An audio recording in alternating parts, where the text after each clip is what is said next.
Ginger Mayo, or whatever, Ginger, testifying on, for, or against House Bill 4178.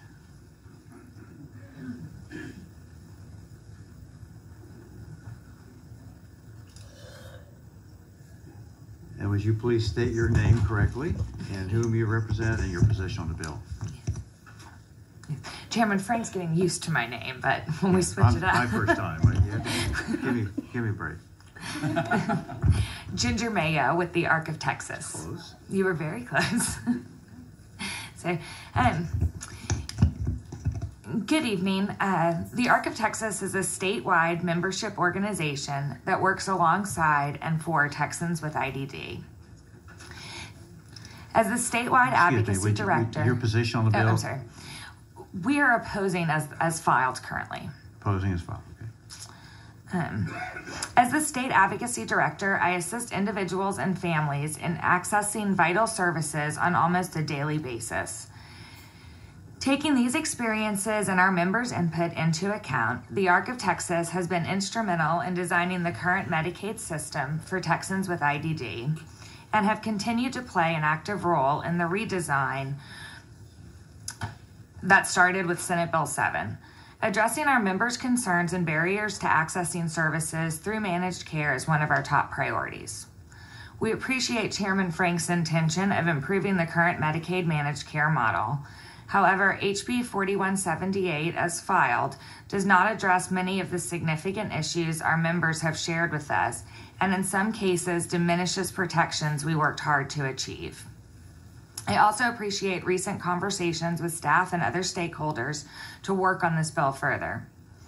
In order for us to support HB 4178 or any Medicaid managed care improvement legislation, we must see the following areas addressed. First, and most importantly, the individuals most affected by policy changes must be included in a meaningful way. We appreciate that there are advisory committees named in the bill. However, there are several committees already in place with an established membership that include individuals with disabilities. One or more of these existing committees should be utilized to maintain the historical knowledge and appropriate membership in this important advisory role. Second, members' right to switch to an MCO that can better suit their needs is key to offering choice and holding MCOs accountable. We have members whose only option to get the services they needed was to switch their MCO. Taking this away will undoubtedly hurt the individuals the bill should protect. Next, we have found single case agreements to be beneficial for continuity of care for our members, but single case agreements should not benefit an MCO's network adequacy standards, since they may be just that for one person.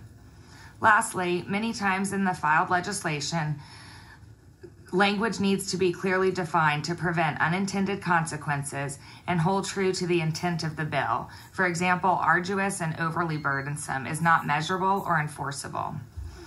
And in the testimony I provided, you'll see that I list some of the issues we hear most from our members, which are individuals and families receiving services, and things that we hear and would like to see addressed in the bill. But again, I do appreciate the opportunity to testify and working on this further. Thank you very much, Ginger. Any questions, members? All right. Yes, over here. I'm sorry. Oh, I'm sorry. I didn't. I'm way over here on this end. That's amazing. You have the floor. Thank you. Would you like to have an opportunity this time to go over your recommended solutions? Absolutely. Thank you. So some of the things that we hear most from our members are that we need to strengthen the grievance, complaint, and inquiry process, make all data reportable and open to the public. A lot of things have to do with more transparency and accountability. Provide mechanisms for transparent data reporting about service reductions, denials, and delays, including results of fair hearings. Improving mechanisms and communication to help consumers pick which MCO will best meet their individual needs. Accountability for enhanced service coordination and service coordinators training that understands the needs of individuals with disabilities. Extended periods of prior authorization. develop and administer corrective action plans that implement meaningful, consistent liquidated damages, and utilizing meaningful outcome measures that track quality of life rather than HEDIS measures. Those are just some of the recommendations. Okay. What are HEDIS measures? They're a measure that the state currently uses to measure certain things, but they don't track quality of life, like how we would like to see how a person's life is, how their socialization and enjoyment is actually affected, because that's just as important as physical health care. Thank you for your explanation. Did you provide that list? Do we have a Yes. copy of it? Okay, great. Yes. Thank you. Any other questions? Thank you very much, Ginger. Thank you. The chair calls Trisha Scott, testifying on, for, or against House Bill 4178. Again, please state your name, whom you represent, and your position on the bill. Hi, good evening. Thank you, Chairman Frank, and thank you, committee, for hearing us this evening. My name is Trisha Scott. I'm representing myself and my son, Jordan Scott, and I'm speaking in favor of House Bill 4178. My son, Jordan, is enrolled in Star Kids through MDCP and a member of United Healthcare. Jordan was born premature. He suffered a brain bleed shortly after birth.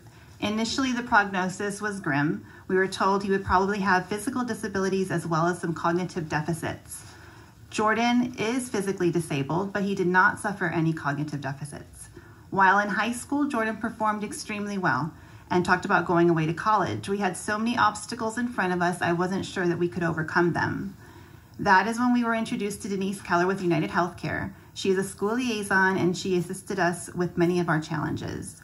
So many opportunities that are easily afforded to regular ed students are not accessible to special ed students. Something as simple as SAT and AP testing had major issues that could have derailed Jordan's acceptance into college.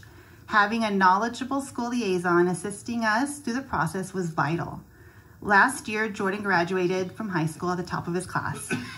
He played 2 instruments in the marching band. He was a member of the National Honor Society, and he had automatic admission into college. Having access to a school liaison helped Jordan achieve these goals. Today, Jordan is a freshman at Texas State University. Jordan's journey is a true success story to managed care. There are flaws in the system that need to be addressed, and they have nothing to do with managed care, but rather their systemic deficits. I believe this bill addresses some of those deficits. For example, my son has been enrolled in MDCP for 10 years. Last week, we received a denial letter. He has had no major medical changes, and streamlining the annual reassessment for those who have not had any medical changes is vital. Losing access to managed care would mean losing access to school liaisons, transition services, and service coordination. These services were instrumental in helping Jordan achieve success. Again, I know there are flaws in the system, and I believe this bill will fix some of the major issues parents and providers struggle with. Thank you again for your opportunity. Thank you very much. Questions, members? Thank you so much. Okay, thank you. Thank you very much. The chair calls Ginger